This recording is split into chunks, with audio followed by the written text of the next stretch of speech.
uniči javno zdravje celega planeta in da se izvaja depopulacija. To so znanstvena dejstva. In tu moram dodati, da sem jaz spomladi zahteval od profesor Bejovićeve in profesor Ihana, naj se naredi varnostna študija učinkovitosti cepiv. To pomeni,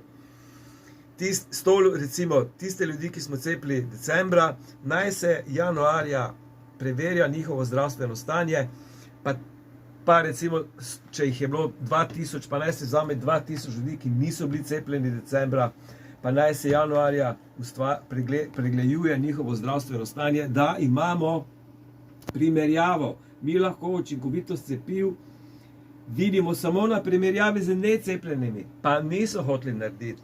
Pa sva jih s Pirnatom pred 14 dnevi sva rekla, glejte, dajte pogledati zdaj, ko se pač cepi otroke, to se pravi mladostnike od 15 do 20 let. Vzamite 100 ljudi, ki ste jih cepili septembra, pa 15. oktobra pogledajte klinično sliko teh ljudi. Pa dajte vzeti kontrolno skupino 100 ljudi iste starosti, približno iste, ki septembra niso bili cepljeni, pa primerjajte.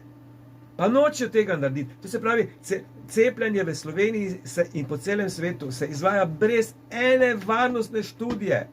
In oni se imajo za znanstvenike. To je šalabajzerstvo prve vrste. Ja, res je.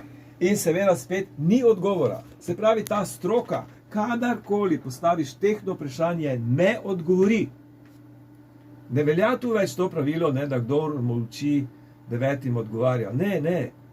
In zato, ker smo v neki čudni fazi zdaj koronskega udara po celem svetu, ne, praktično ni treba za nič odgovarjati. Ja. Oni ne rabijo nič odgovarjati, ampak to ne bo za zmeraj. Ne?